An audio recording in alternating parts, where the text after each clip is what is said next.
আসসালামু আলাইকুম সুপ্রিয় দর্শক। হাসনাত আব্দুল্লাহর উপর হামলা নিয়ে আজকের নিউজ কালবেলা অনলাইনে নিউজটি প্রকাশ করা হয়েছে। হাসনাত আব্দুল্লাহর উপর হামলা কেন? একটা কথা মানলাম যে হাসনাত আব্দুল্লাহর বিগত দিনে ওনার ভুল ভ্রান্তি থাকতেই পারে, একটা মানুষের ভুল ভ্রান্তি হতে পারে, এর জন্য হামলা হবে কেন?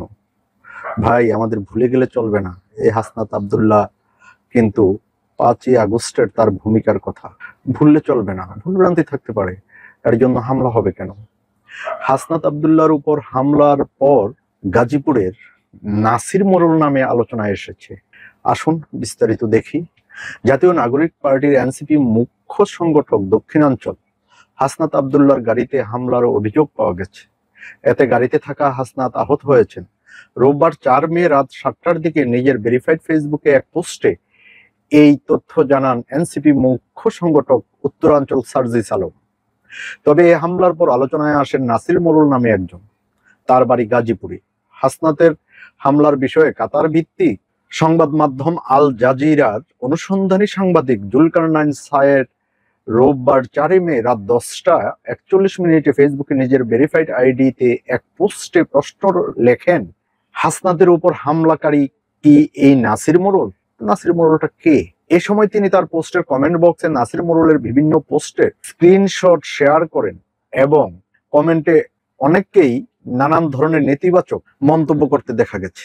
সেই সূত্রে ফেসবুকে নাসির মোড়ল নামে ভেরিফাইড আইডি ঘুরে দেখা যায় বঙ্গবন্ধু শেখ হাসিনা সহ আওয়ামী লীগের বিভিন্ন নেতাদের সঙ্গে থাকা ছবি। দলীয় পদবি লেখা আছে সাধারণ সম্পাদক, গাজীপুর জেলা ছাত্রলীগ। এই ঘটনায় কিন্তু অলরেডি 2জন অ্যারেস্ট হয়েছেন, আটকও হয়েছেন 2জন। এখন প্রশ্ন হলো, কেন এই হামলা? একটা মানুষের দুইটা সাইড থাকে, একটা ভালো, একটা পজিটিভ, একটা নেগেটিভ। কিন্তু এখন দেখতে হবে তার কোন সাইডটা পাল্লা ভারী।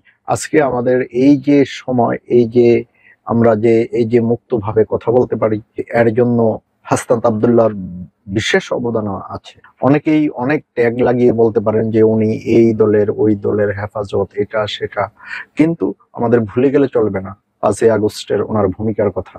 দর্শক, আমরা অপেক্ষায় থাকি এর নিরপেক্ষ তদন্তে হামলাকারীদের দৃষ্টান্ত শাস্তিমূলক ব্যবস্থা গ্রহণ করা হোক এবং অতি সত্বর আসামিদের আটক করা হোক, এটাই চাই। আজ এই পর্যন্তই দর্শক, আল্লাহ হাফিজ।